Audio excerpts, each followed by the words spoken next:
Assalamualaikum warahmatullahi wabarakatuh.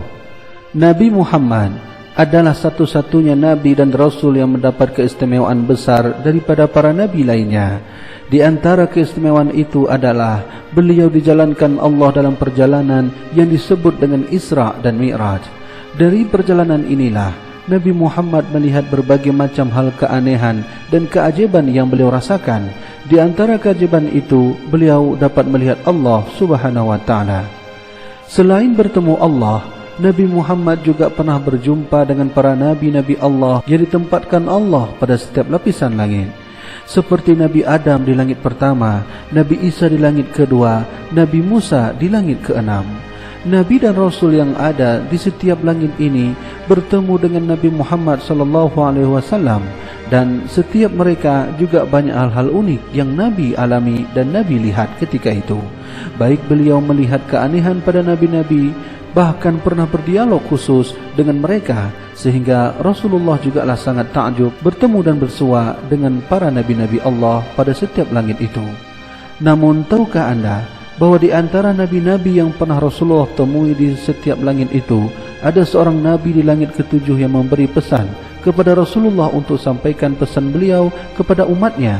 Dan Nabi itu melihat bahwa di suatu hari nanti ada banyak kenikmatan surga yang Allah ciptakan khusus untuk umat Nabi Muhammad, tidak untuk umat yang lain.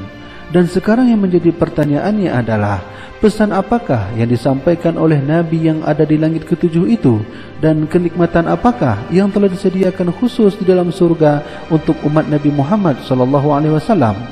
Sekarang mari kita simak penjelasannya sebagai berikut.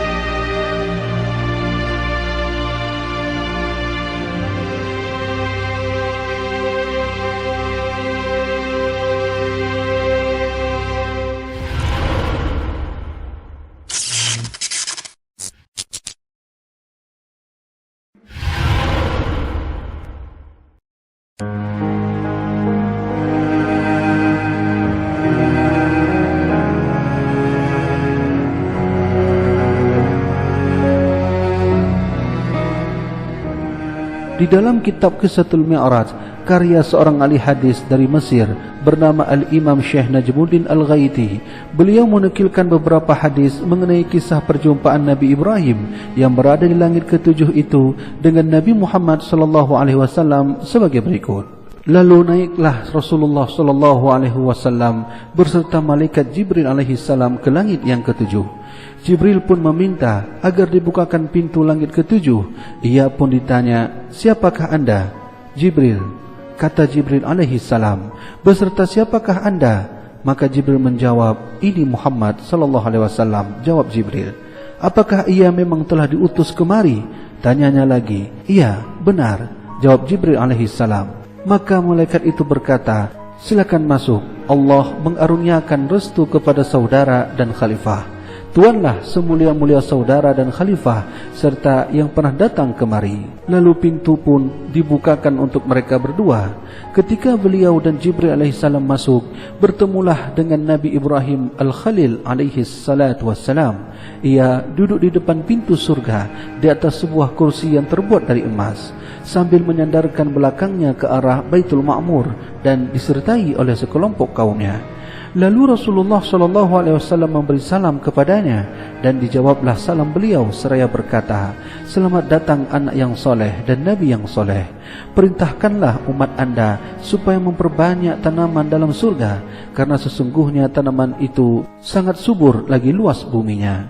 Rasulullah SAW bertanya, "Apakah tanaman surga itu, wahai Nabi Ibrahim?" Maka Nabi Ibrahim menjawab, "La hawla wa la quwata illa billahil aliyyil azim." Tiada daya dan tiada kekuatan melainkan dengan pertolongan Allah yang maha tinggi lagi maha agung. Dalam riwayat lain diterangkan bahwa Nabi Ibrahim alaihissalam berkata, "Sampaikanlah salamku kepada umat anda dan beritahukanlah pada mereka bahwa sesungguhnya surga itu subur tanahnya, tawar airnya, sedangkan tanamannya ialah subhanallah walhamdulillah wa la ilaha illallah wallahu akbar." Setelah Nabi Ibrahim memberi pesan itu, Rasulullah SAW melihat keadaan aneh di samping Nabi Ibrahim alaihissalam. Ketika itu, di samping Nabi Ibrahim alaihissalam duduklah sekelompok kaum yang wajahnya putih bagaikan kertas. Ada pula yang kulitnya berbintik-bintik. Kemudian pergilah orang yang berbintik-bintik kulitnya itu ke sebuah sungai dan mandilah mereka di situ. Setelah keluar, agak hilanglah bintik-bintik di kulitnya itu. Sesudah itu, dimasukinya pula sungai kedua dan mandi lagi di situ. Sekeluarnya dari sana, bertambahlah hilang bintik-bintik kulit mereka. Akhirnya dimasuki pula sungai ketiga dan mandi pula di situ. Sekeluarnya dari sungai itu, bersihlah kulitnya sebagaimana kawan-kawannya golongan pertama. Mereka pun duduk di dekat kawan-kawannya.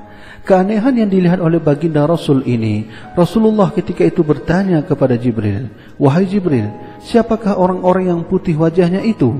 Siapa pula orang yang berbintik-bintik kulitnya? Sungai-sungai apakah yang mereka masuki dan mandi di situ?" Malaikat Jibril alaihissalam menjawab, "Orang-orang yang putih wajahnya itu adalah kaum yang tidak mencampur adukkan imannya dengan suatu penganiayaan, kemaksiatan.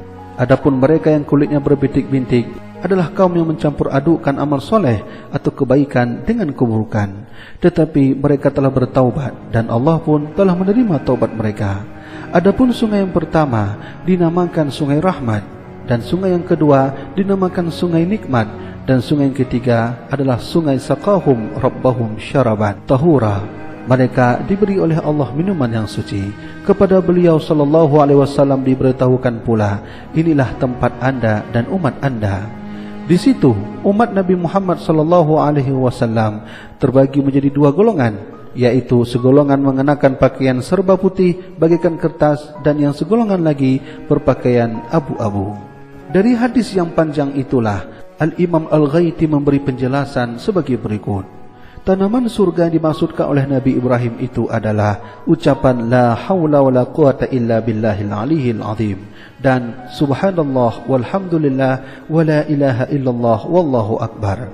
Diriwayatkan bahwa Rasulullah sallallahu alaihi wasallam pernah bersabda, "Pada malam aku diserahkan Allah Subhanahu wa taala, aku berjumpa dengan Nabi Ibrahim. Beliau berkata kepadaku, 'Ya Muhammad, sampaikanlah salamku kepada umat anda dan beritahukanlah kepada mereka bahwa sesungguhnya surga itu amat subur dan airnya pun tawar. Tanamannya adalah subhanallah walhamdulillah wala ilaha illallah wallahu akbar." Kemudian Rasulullah sallallahu alaihi wasallam memberitahu para sahabatnya radhiyallahu anhu bahwa beliau pernah bersabda, "Barang siapa yang mengucapkan 4 kalimat tersebut, setiap satu kalimat akan dinamakan baginya sebuah pohon di dalam surga." Imam Al-Ghaiti berkata, para ulama dan semua ahli zikir menamakan untayan kalimat mulia tersebut dengan sebutan Al-Baqiyatus Salihat, yakni simpanan berharga. Demikian pula penamaan yang terdapat di dalam hadis sahih. Betapa besar, agung dan sempurna, mulia serta afdal puji yang diberikan Allah Subhanahu wa taala kepada untayan kalimat tersebut dalam firman-Nya, "Wal baqiyatus salihatu khairun 'inda rabbika thawaban wa khairun amalan." Dan al-baqiyatus salihah itu adalah lebih baik pahalanya di sisi Tuhanmu serta lebih baik untuk menjadi harapan. Imam Al-Qut Al-Ghaus As-Sayyid Al-Habib Abdullah bin Alwi Al-Haddad rahimallahu ta'ala mengatakan bahwa untayan kalimat tersebut merupakan salah satu ucapan zikir yang sangat utama dan paling lengkap cakupannya. Demikianlah yang telah dijelaskan oleh Imam Al-Ghaiti di dalam kitab beliau Qissatul Mi'raj, bahwa beliau menukil beberapa hadis tentang perjumpaan Nabi Ibrahim alaihissalam dan Nabi Muhammad sallallahu alaihi wasallam di langit yang ketujuh saat beliau diisra mi'rajkan oleh Allah Subhanahu wa taala. Sungguh mulianya Nabi kita Muhammad sallallahu alaihi wasallam.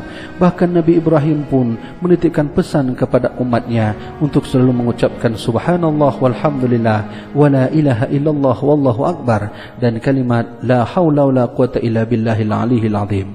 Sesungguhnya dua kalimat itulah bahwa akan membawa kenikmatan kepada kita, sebuah pohon yang besar diberi hadiah oleh Allah dalam surga nanti dan tanaman-tanaman yang subur di dalamnya. Semoga kisah singkat ini menjadi iktibar kehidupan bagi kita dalam sebuah kebaikan dan sebuah kenikmatan hidup iman kita, dan semoga kita selalu dalam keimanan kepada Allah Subhanahu wa taala dan selalu mengucapkan kalimah zikir yang telah disampaikan oleh Nabi Ibrahim alaihi salam. Wallahu a'lam bishawab. Wassalamualaikum warahmatullahi wabarakatuh.